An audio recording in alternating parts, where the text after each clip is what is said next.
15 अप्रैल 1971 के अव्यक्त बाप दादा के हम बच्चों प्रति अनमोल महावाक्य। मुरली का सार त्रिमूर्ति बाप के बच्चों का त्रिमूर्ति कर्तव्य। बाबा ने कहा, त्रिमूर्ति बाप के बच्चे आप सभी भी त्रिमूर्ति हो, त्रिमूर्ति बन तीनों कार्य करते हो। इस समय 2 कर्तव्य करते हो व 3। कौन सा कर्तव्य करते हो? वह तीनों ही कर्तव्य साथ साथ करते हो। त्रिमूर्ति बने हो ना? जैसे त्रिमूर्ति बने हो वैसे ही त्रिकालदर्शी भी बने हो। हर कर्म व हर संकल्प की जो उत्पत्ति होती है वह त्रिकालदर्शी बनकर फिर संकल्प को कर्म में लाते हो। सदैव तीनों ही कार्य साथ साथ जरूर चलते हैं, क्योंकि अगर पुराने संस्कार व स्वभाव व व्यर्थ संकल्पों का विनाश ही नहीं करेंगे तो नई रचना कैसे होगी? और अगर नई रचना करते हो उनकी पालना न करेंगे तो प्रैक्टिकल कैसे दिखाई देंगे? तो त्रिमूर्ति बाप के त्रिमूर्ति बच्चे तीनों ही कर्तव्य साथ साथ कर रहे हो। विनाश करते हो विकर्मों अथवा व्यर्थ संकल्पों का। यह तो और भी अब तेजी से करना पड़े। सिर्फ अपने व्यर्थ संकल्प व विकर्म भस्म नहीं करने हैं, लेकिन तुम तो विश्व कल्याणकारी हो, इसलिए सारे विश्व के विकर्मों का बोझ हल्का करना व अनेक आत्माओं के व्यर्थ संकल्पों को मिटाना यह शक्तियों का कर्तव्य है।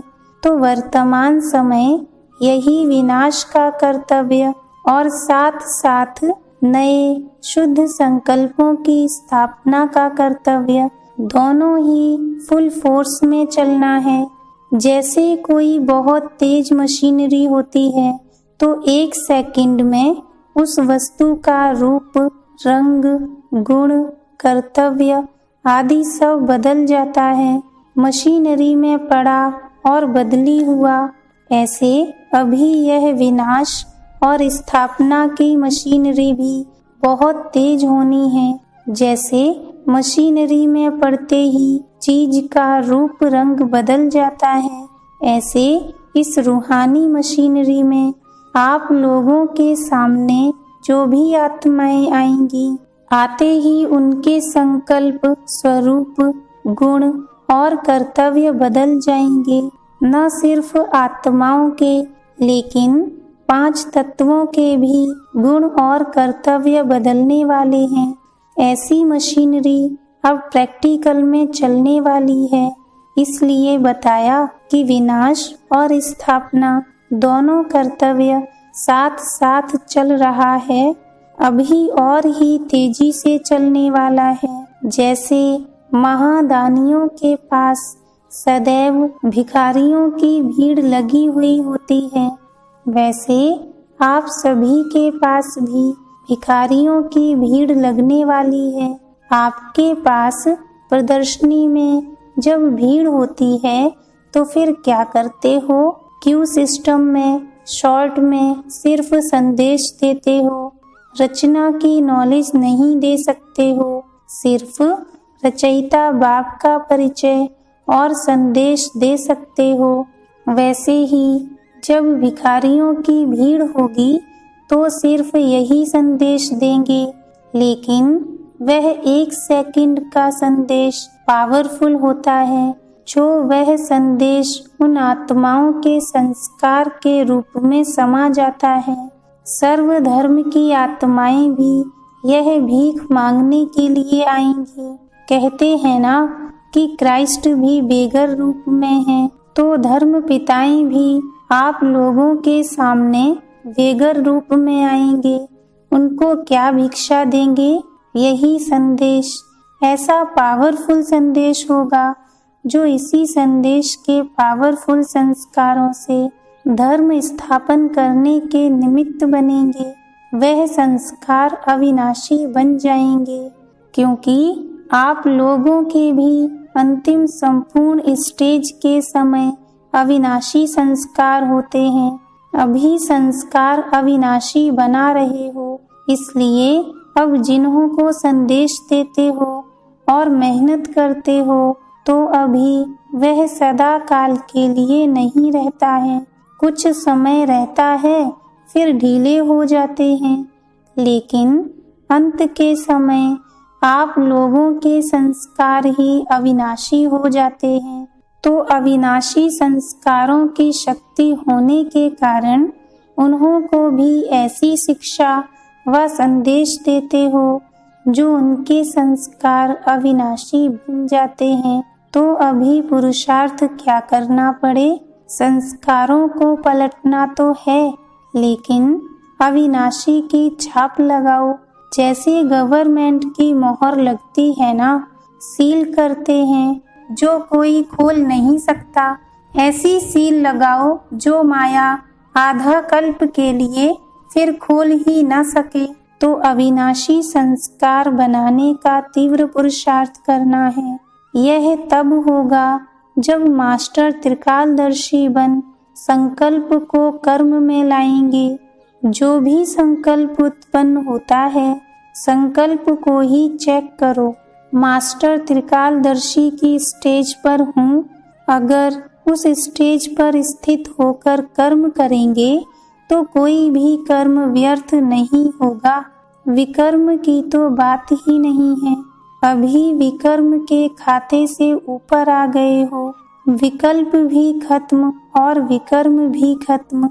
अभी है व्यर्थ कर्म और व्यर्थ संकल्प की बात। इन व्यर्थ को बदलकर समर्थ संकल्प और समर्थ कार्य करना है। इसको कहते हैं संपूर्ण स्टेज। तो अब महादानी बने हो। बाबा ने कहा, कितने प्रकार का दान करती हो, डबल दानी हो व ट्रिपल या ट्रिपल से भी ज्यादा हो। हर एक ने अपना विचार बताया। मुख्य 3 दान बताए। ज्ञान का दान भी करते हो, योग द्वारा शक्तियों का दान भी कर रहे हो, और तीसरा दान है कर्म द्वारा गुणों का दान। तो एक है मनसा का दान, दूसरा है वाचा का और तीसरा है कर्म द्वारा दान।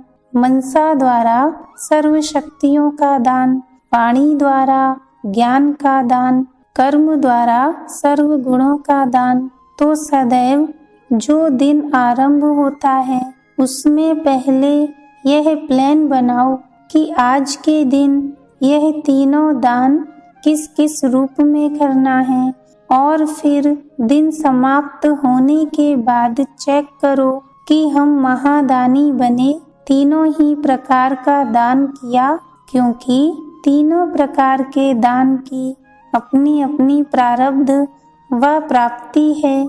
जैसे भक्ति मार्ग में जो जिस प्रकार का दान करता है उसको उस प्रकार की प्राप्ति होती है, ऐसे ही जो इस महान जीवन में जितना और जैसा दान करता है उतना और वैसा ही भविष्य बनता है। न सिर्फ भविष्य लेकिन प्रत्यक्ष फल भी मिलता है। अगर कोई वाणी का व कर्म का दान नहीं करते हैं, सिर्फ मनसा का दान करते हैं, तो उनको प्रत्यक्ष फल भी मिलता है। अभी आप लोग कर्म फिलॉसफी को अच्छी रीति जान गए हो ना। तीनों दान की प्राप्ति अपनी अपनी है। जो तीनों ही दान करते हैं उनको तीनों ही फल प्रत्यक्ष रूप में मिलते हैं। आप कर्मों की गति को जानते हो ना। बताओ मनसा दान का प्रत्यक्ष फल क्या है। मनसा महादानी बनने वाले को प्रत्यक्ष फल यही प्राप्त होता है। एक तो वह अपनी मनसा अर्थात संकल्पों के ऊपर 1 सेकंड में विजयी बनता है, अर्थात संकल्पों के ऊपर विजयी बनने की शक्ति प्राप्त होती है।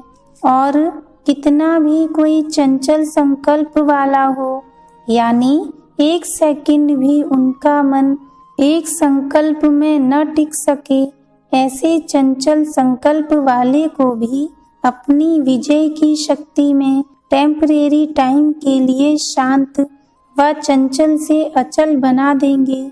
जैसे कोई भी दुख में तड़पते हुए को इंजेक्शन द्वारा बेहोश कर देते हैं, उनके दुख की चंचलता खत्म हो जाती है।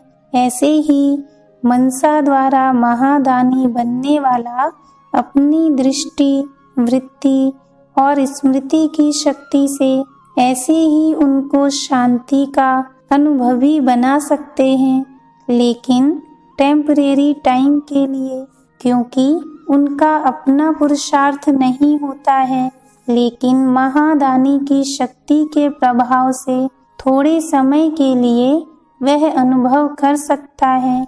तो जो मनसा के महादानी होंगे, उनके संकल्प में इतनी शक्ति होती है, जो संकल्प किया उसकी सिद्धि मिली। तो मनसा महादानी संकल्पों की सिद्धि को प्राप्त करने वाला बन जाता है। जहाँ संकल्प को चाहें वहाँ संकल्पों को टिका सकते हैं। संकल्प के वश नहीं होंगे, लेकिन संकल्प उनके वश होता है। जो संकल्पों की रचना रचे वह रच सकता है। जब संकल्प को विनाश करना चाहें तो विनाश कर सकते हैं। तो ऐसे महादानी में संकल्पों के रचने, संकल्पों को विनाश करने और संकल्पों की पालना करने की तीनों ही शक्ति होती है। तो यह है मनसा का महादान। ऐसे ही समझो, मास्टर सर्वशक्तिवान का प्रत्यक्ष स्वरूप दिखाई देता है। समझा? बाबा ने कहा, वह हो गया मास्टर सर्वशक्तिमान। और जो वाचा के महादानी हैं, उनको क्या मिलता है? वह है मास्टर नॉलेजफुल। उनके एक एक शब्द की बहुत वैल्यू होती है। एक रत्न की वैल्यू अनेक रत्नों से अधिक होती है। वाचा द्वारा तुम रत्नों का दान करते हो ना, तो जो ज्ञान रत्नों का दान करते हैं, उनका एक एक रत्न इतना वैल्यूबल हो जाता है, जो उनके एक एक वचन सुनने के लिए अनेक आत्माएं प्यासी होती हैं। अनेक प्यासी आत्माओं की प्यास बुझाने वाला एक वचन बन जाता है। मास्टर नॉलेजफुल, वैल्यूबल और तीसरा फिर सेंसिबल बन जाता है। उनके एक एक शब्द में सेंस भरा हुआ होता है। सेंस अर्थात सार के बिना कोई शब्द नहीं होता। जब कोई ऐसे सेंस से शब्द बोलता है तो कहते हैं ना, यह तो बहुत सेंसिबल है। वाणी द्वारा सेंस का मालूम पड़ता है तो दोनों सेंसिबल भी बन जाते हैं। यह तो हुआ लक्षण। प्राप्ति क्या होती है? वाचा के दानी बनने वाले को विशेष प्राप्ति तो खुशी रहती है, क्योंकि धन को देख हर्षित होता है ना। और दूसरा, वह कभी भी असंतुष्ट नहीं होंगे, क्योंकि खजाना भरपूर होने के कारण, कोई अप्राप्त वस्तु न होने के कारण सदैव संतुष्ट और हर्षित रहेंगे। उनका एक एक बोल तीर समान लगेगा। जिसको जो बोलेंगे उनको वह लग जाएगा। उनके बोल प्रभावशाली होते हैं। वाणी का दान करने से वाणी में बहुत गुण आ जाते हैं। अवस्था में सहज ही खुशी की प्राप्ति होगी। प्राप्ति करने का पुरुषार्थ नहीं करेंगे, लेकिन स्वतः ही प्राप्त होगी। जैसे कोई खान से चीज निकलती है तो अखुट होती है ना, ऐसे ही अंदर से खुशी स्वतः ही निकलती रहेगी। यह वरदान के रूप में प्राप्त होता है। खुशी के लिए पुरुषार्थ नहीं किया, पुरुषार्थ तो वाणी द्वारा दान करने का किया। प्राप्ति खुशी की हुई। कर्मणा द्वारा गुणों का दान करने के कारण कौन सी मूर्त बन जाएंगे? फरिश्ता। कर्म अर्थात गुणों का दान करने से उनकी चलन और चेहरा दोनों ही फरिश्ते की तरह दिखाई देंगे। दोनों प्रकार की लाइट होगी, अर्थात प्रकाशमय भी और हल्कापन भी। जो भी कदम उठेगा वह हल्का, बोझ महसूस नहीं करेंगे, जैसे कोई शक्ति चला रही है। हर कर्म में मदद की महसूसता करेंगे। हर कर्म में सर्व द्वारा प्राप्त हुआ वरदान अनुभव करेंगे।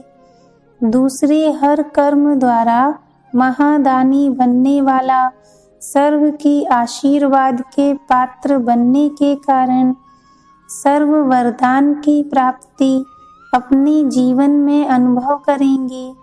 मेहनत से नहीं, लेकिन वरदान के रूप में। तो कर्म में दान करने वाला एक तो फरिश्ता रूप नजर आएगा, दूसरा सर्व वरदान मूर्त अपने को अनुभव करेगा। तो अपने को चेक करो, कोई भी दान करने में कमी तो नहीं करते हैं। तीनों दान करते हैं, तीनों का हिसाब किस न किस रूप से पूरा करना चाहिए। इसके लिए तरीके चांस ढूंढो। ऐसे नहीं चांस मिले तो करेंगे, चांस लेना है न कि चांस मिलेगा। ऐसे महादानी बनने से फिर लाइट और माइट का गोला नजर आएगा। आपके मस्तक से लाइट का गोला नजर आएगा और चलन से, वाणी से नॉलेज रूपी माइट का गोला नजर आएगा, अर्थात बीज नजर आएगा। मास्टर बीज रूप होना। ऐसे लाइट और माइट का गोला नजर आने वाले साक्षात और साक्षात्कार मूर्त बन जाएंगे। समझा? बाबा ने कहा, यहाँ इस हॉल में ऐसा कोई चित्र है जिसमें लाइट और माइट के दोनों गोले हों?